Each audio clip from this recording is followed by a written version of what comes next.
So this is a great question, and it's one that is increasingly relevant, I think, for our day and age.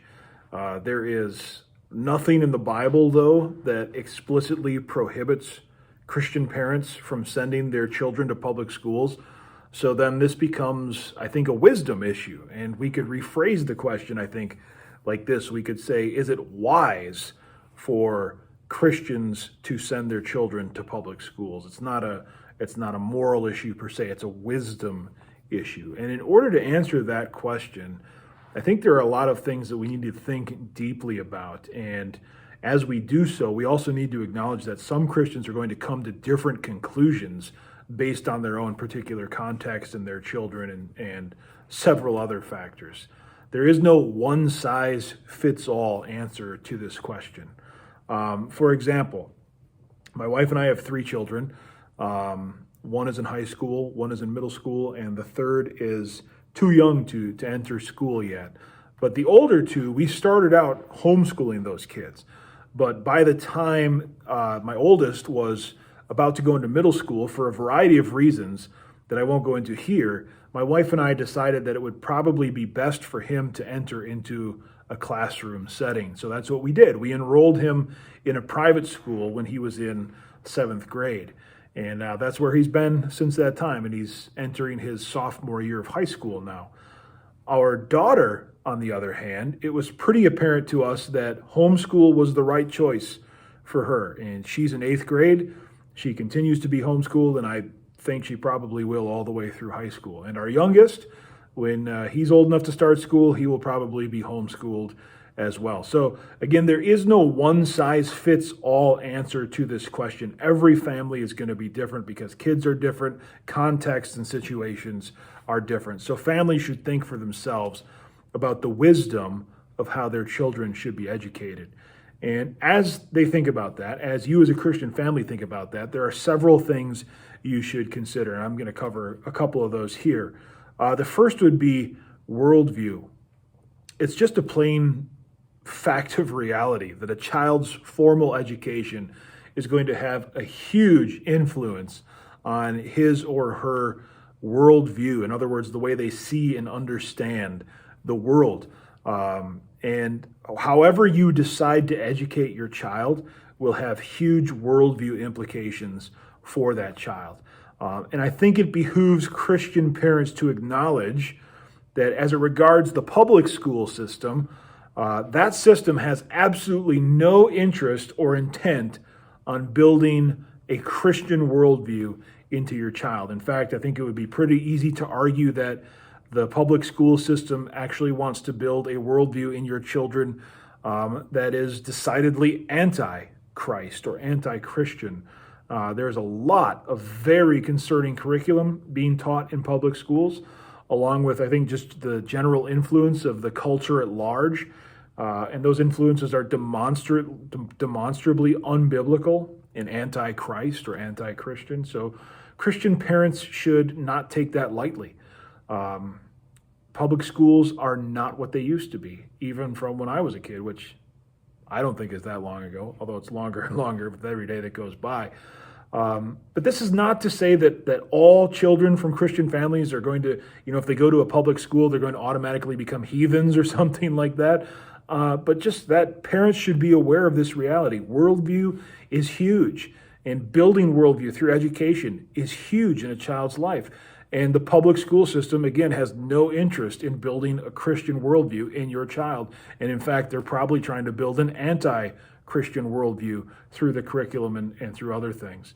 But there are parents, I know, Christian parents who do what they can to counteract this process. I know many Christian parents personally who send their kids to public school, and they are intensely involved in that child's education and in the school that they attend. They volunteer, they review curriculum, they even volunteer in classrooms. So, I mean, it can be done. It can be done. It's just very difficult and very time consuming. So I think that's one thing that parents should consider when thinking about how to best educate their children, the formation of worldview in that child's life. Another thing to consider is just simply social influences. When a child goes to school, any child, Christian or otherwise, he brings his family's value system or lack of value system along with him. And that value system inherently rubs off on all the kids that he's around. And anytime you have kids that get together in a group, they're going to influence each other. And when it comes to public school, you, as a parent, have absolutely no choice about the other children that your child will engage with and be influenced by in that school setting. If your child goes to a public school, he or she will be influenced by the values of the other children in the school, whether it's positively or negatively. And let's be frank, I think it's more often negatively than positively. But that's not limited just to public schools. Like I said, my oldest goes to a private school, and kids are sinners. And when kids get together in groups, that sin really comes out. Kids, again, this shouldn't surprise us. Kids have sinful hearts, and those hearts need to be redeemed by the power of the gospel. So we shouldn't be shocked that there are negative influences when children get together, because children are simply sinners.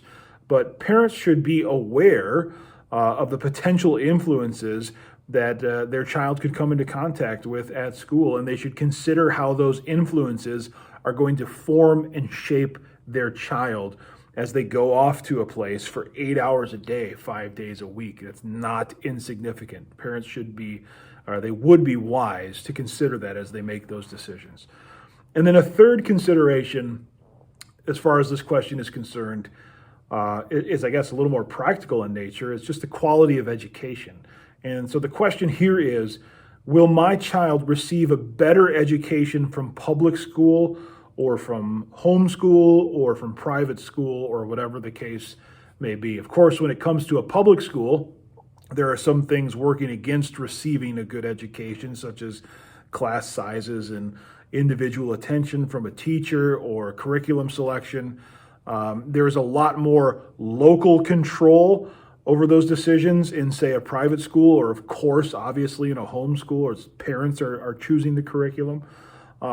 So those are just three really basic but very important things to consider when deciding whether or not to send your children to a public school. What we can say biblically on this issue is that God has given parents the ultimate responsibility to make these decisions, right? So parents, you are the ones who are in charge here. Your children are on loan to you from God, and He has commanded you to care for them physically and spiritually and intellectually in the best ways that you possibly can. And so when it comes to education, you should not make this decision lightly or just do whatever everyone else is doing or do whatever is easy or expedient. You should think deeply about the best way for your child to get an education, certainly intellectually, but also spiritually, because you can't escape the spiritual effects and the social effects and the intellectual effects of whatever you decide to do with your child. So it's something you should think deeply about. And again, I don't think the Bible tells us exactly which way to go, where to send our kids, but it does give parents that responsibility to make these decisions. And so parents should think biblically when making this decision and use the wisdom that God has given to us in His Word.